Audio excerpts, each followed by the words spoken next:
Deixa eu falar para você aqui bem de pertinho, para que não tenha dúvida. Se você não entender o que eu disse agora, como eu disse, em menos de 5 anos a tua empresa quebra. Não tenho dúvida.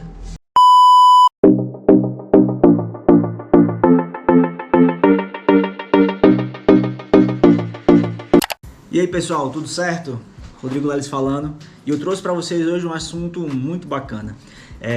Dentro do contexto da gestão de negócios, existem inúmeras técnicas que podem ser empregadas para poder elaborar esse plano. Mas, antes de entrar dentro do plano propriamente dito, eu quero trazer para vocês aqui 10 passos, que seriam passos que empresas de sucesso necessariamente trilham ou teriam que trilhar. Primeiro passo.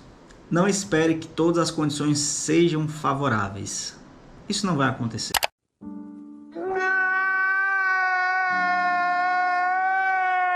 É pouco provável, durante o decorrer de toda a sua vida, que você consiga reunir todas as condições pré-existentes para que você tome determinada ação. Para não dizer impossível, eu vou tratar como pouco provável. Imagine a seguinte situação. Vamos supor que você queira iniciar a vida fitness e toda segunda-feira necessariamente você começa uma nova dieta, porque no final de semana você acaba pecando, e esse cenário acaba se repetindo semana após semana. Aí você pensa assim, não, eu vou começar a minha dieta quando eu mudar de emprego, que eu ganhar mais. Então quando eu ganhar mais eu vou conseguir comer melhor, quando eu conseguir comer melhor eu começo a minha dieta. Você vai mudar de emprego, você vai ganhar mais, mas você já está tão habituado a encontrar desculpas para não fazer o que tem que ser feito, que nunca é feito. Então, não espere tudo convergir para que as coisas aconteçam. O mundo real não é assim que funciona. Segundo ponto, elabore um plano de negócios. Um plano de negócios nada mais é que um documento físico em que o empresário ou os investidores, à época da implementação, conseguem ver de maneira fácil quais são as perspectivas e os horizontes tangíveis da empresa. Por exemplo, você quer abrir uma borracharia, só que você quer abrir uma borracharia numa cidade onde se é proibido o trânsito de veículos. Poxa, não precisa de um plano de negócio para te dizer que o teu mercado consumidor ele não consegue incorporar teu serviço. É verdade. Quer dizer, às vezes não. Mas conseguir passar para quem está executando ou para os possíveis compradores, o plano de negócio tem justamente essa finalidade. Quais que são as características operacionais daquele negócio naquela determinada região. E não somente isso. O plano de negócio como um todo, ele acaba fornecendo outras inúmeras informações. Vamos supor que você queira conseguir financiamento bancário em alguma instituição. A depender da estrutura da tua empresa, a idade, quando você abrir, o capital social, a depender do contexto financeiro como um todo e a depender do teu projeto, o banco pode requisitar justamente esse plano de negócio. Ele vai pegar esse documento e analisar se o que você falou para o banco, se é execuível, se tem fundamento e se dentro daquela estrutura que você planejou, você terá possivelmente resultados líquidos. Então, até no financeiro, para aquisição de empréstimos, a aquisição de financiamento, é necessário um plano de negócio. Terceiro ponto, construa o seu MVP. Leles, o que seria isso? Seria o produto mínimo viável. Ou seja, antes de você começar a gastar rios de dinheiro com o seu negócio, entenda qual seria o custo dessa operação e principalmente se tratar de produto, perceba qual o valor que seria necessário para construir uma espécie de modelo. Um modelo testável, alguma coisa que poderíamos botar no mercado e saber se aquele produto seria incorporado naquela determinada região. Nem tudo que você pensa é possível que seja executado, mas a gente consegue pegar esse teu pensamento de grandes dimensões e trazer para um produto um pouco mais modesto e testar esse produto dentro do mercado, saber como é que é a aceitação dele e a partir daí começar a escalá-lo. Então, necessariamente é interessante para preservar o seu patrimônio, preservar o patrimônio da empresa, preservar, quem sabe, os recursos dos investidores, é interessante que seja produzido esse MVP. Quarto passo, o que move a roda é o dinheiro. Fala, não me diga! Se você não tiver um plano financeiro bem consolidado, para que tanto você como empresário, ou então para que os acionistas, ou então para que o banco perceba o valor que é criado na sua prestação de serviço ou entrega de produto, você não consegue fazer muita coisa. Tudo isso se justifica como uma espécie de blindagem.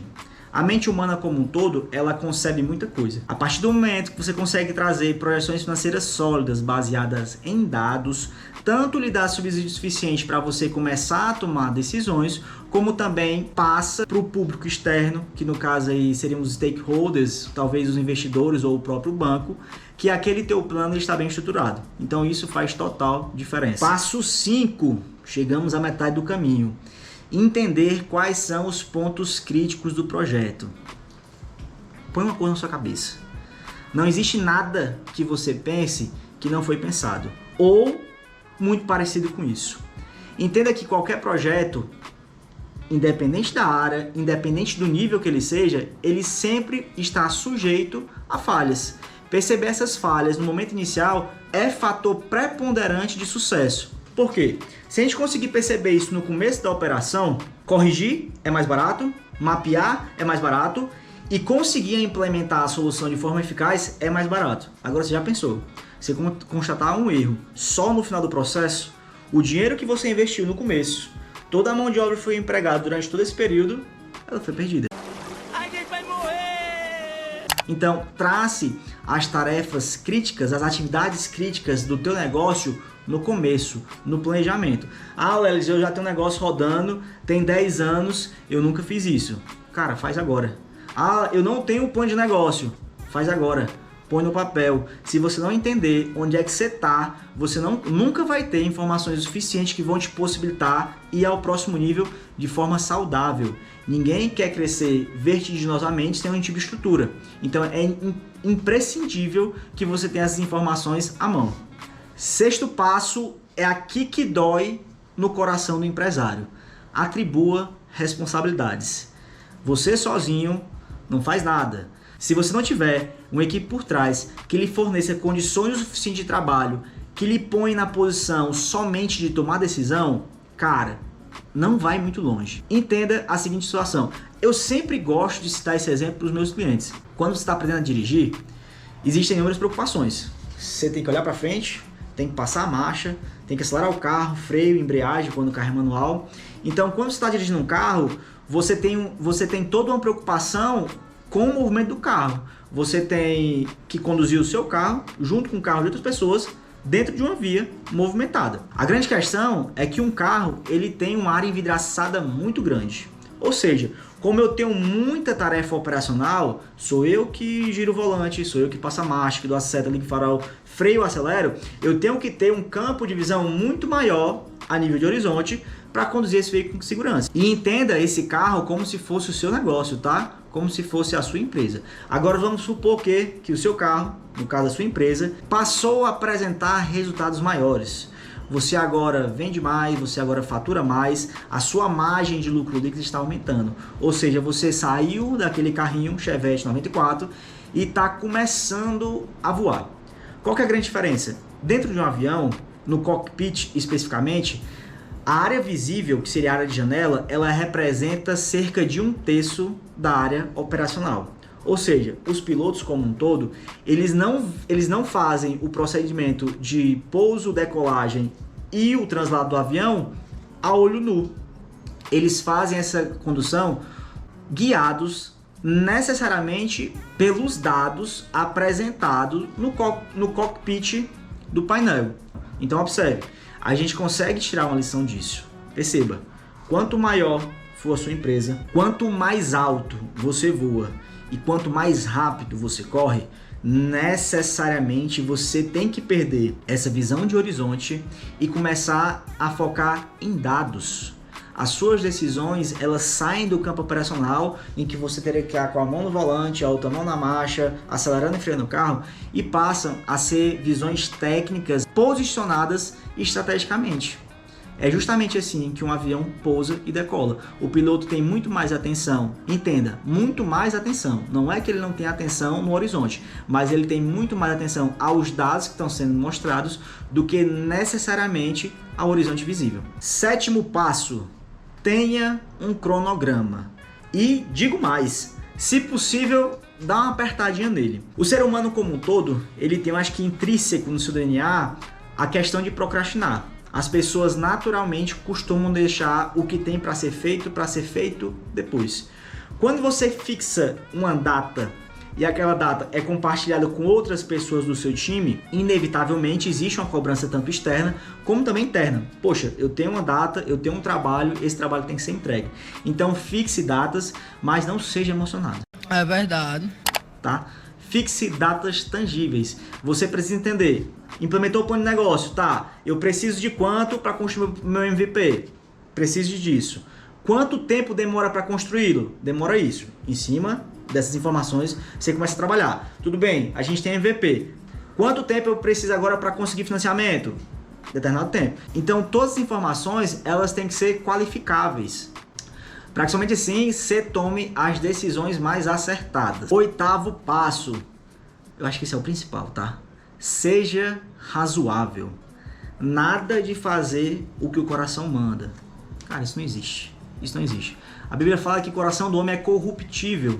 Então não ache que a voz do seu coração irá conduzir de maneira positiva o seu negócio. Procure tomar suas decisões dentro do seu negócio, independente do que se refira à saúde da empresa ou à manutenção de pessoal, de maneira técnica. Construa uma estrutura em que você possa tomar essas decisões orientado nesse sentido. Nono passo.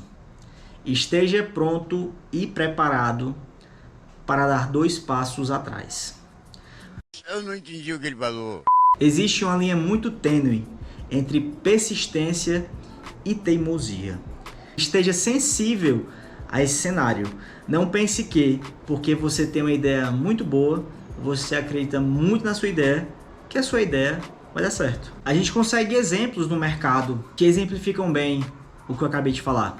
A BlackBerry, uma marca de celular muito famosa, aí nos anos 2000, ela foi pioneira com um celular de touch, né? Então existia um segmento muito específico, quem poderia comprar aquele celular, mas a BlackBerry não conseguiu se modernizar ao ponto hoje de competir com as principais marcas que produzem aparelhos eletrônicos. Então assim, não é porque você tem uma ideia muito boa, ou porque você tem o melhor produto, ou porque você foi o pioneiro no mercado. Isso não é garantia de sucesso, nunca foi e nunca será. Se assim fosse, a BlackBerry hoje seria a maior produtora de telefones do mundo. Então, será que a BlackBerry errou? Então assim, quais seriam os fatores hoje que justificariam de maneira objetiva da BlackBerry não ser a maior produtora de aparelhos eletrônicos no mundo? Talvez porque a ideia da BlackBerry, o comércio como um todo, a época que foi implementado, não foi, para o cenário em questão, a melhor época. Estamos, como empresários, susceptíveis a isso. Por último, mas não menos importante, o 10º passo. Tente mais de uma vez. É pouco provável, na condução do seu negócio, do seu empreendimento, que você acerte de primeira. A pouca experiência, o pouco investimento, a baixa expertise, a ausência de know-how, tudo isso contribui para que o negócio não dê certo. Então, entenda que provavelmente você vai falhar. Enquanto isso não há problema, as falhas são normais. Mas tenha sempre isso em mente. Procure fazer o melhor. Certifique-se que você conseguiu preencher todos os pré-requisitos para que o seu negócio desse certo. Mas influências externas contribuiu negativamente na condução do negócio. Um exemplo interessante de ser citado é do criador do KFC, o Sanders. Ele só encontrou sucesso na sua carreira, entenda esse sucesso traduzido em termos financeiros, tá? Aos 65 anos de idade. Ele passou todo esse período em constante transformação. Então trabalhou como sapateiro, trabalhou dentro de restaurante de outras empresas, mas sempre buscando criar o seu próprio negócio. Mas observe só, ele só iniciou de fato de verdade esse sucesso financeiro aos 65 anos de idade. Provavelmente com essa idade qualquer um de nós, eu ou até mesmo você, já teria desistido. 9 anos depois dessa sua empreitada de sucesso, ele vendeu o KFC, já estava muito velho, 74 anos de idade. E aí continuou a trabalhar como embaixador da marca. E morreu aos 90 anos. Olha como o lapso temporal de sucesso e declínio, que no caso foi a morte, foi muito curto. Mas o cara demorou 65 anos para construir o que ele construiu antes de morrer. E para te ajudar nesse desenvolvimento do plano de negócio, eu vou deixar um link aqui na descrição. Ele vai te dar acesso ao meu e-book gratuito. Faz o preenchimento, baixa o e-book, lê na íntegra. É importante, tá? Não vai tateando lá, vendo só o que é interessante para você, não. Lê o documento como um todo e aplica, que eu tenho certeza que vai te ajudar a desenvolver de forma mais saudável o seu negócio. E não esquece, se inscreve no canal, ativa as notificações para não perder nenhum conteúdo.